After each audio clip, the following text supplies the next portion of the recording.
लोक म्हणतात share market खूप अवघड आहे, पण ते तर अगदी सोपं आहे. तर चला जाणून घेऊया हे पुढच्या 30 सेकंदात. शेअर मार्केट म्हणजे असं ठिकाण जिथे कंपनी आपल्या कंपनीचा एक छोटासा हिस्सा लोकांना विकते. म्हणजेच की शेअर्स. तुम्ही शेअर विकत घेतलात म्हणजेच तुम्ही त्या कंपनीचे छोटे मालक झाले. कंपनीने प्रॉफिट कमवला तर ते शेअरची किंमत सुद्धा वाढते आणि जर कंपनी लॉसमध्ये असली तर ते शेअरची किंमत सुद्धा कमी होते. तुम्हाला डिव्हिडंड सुद्धा भेटतो.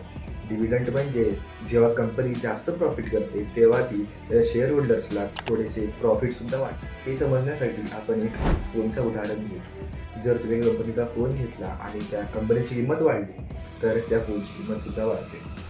पण जर त्या कंपनीची किंमत घसरली मग तुमची फोनची किंमत सुद्धा कमी होते. तसंच शेअर मार्केटमध्ये पण असतं. जर कंपनीची किंमत वाढली तर शेअरची किंमत वाढते. जर कंपनीची किंमत कमी तर शेअरची किंमत सुद्धा कमी. हे झालं शेअर मार्केटचं बेसिक इन्फॉर्मेशन. जर तुम्हाला शेअर मार्केटबद्दल अशी अजून माहिती पाहिजे असेल तर फॉलो करायला विसरू नका. भेटूया पुढच्या व्हिडिओमध्ये.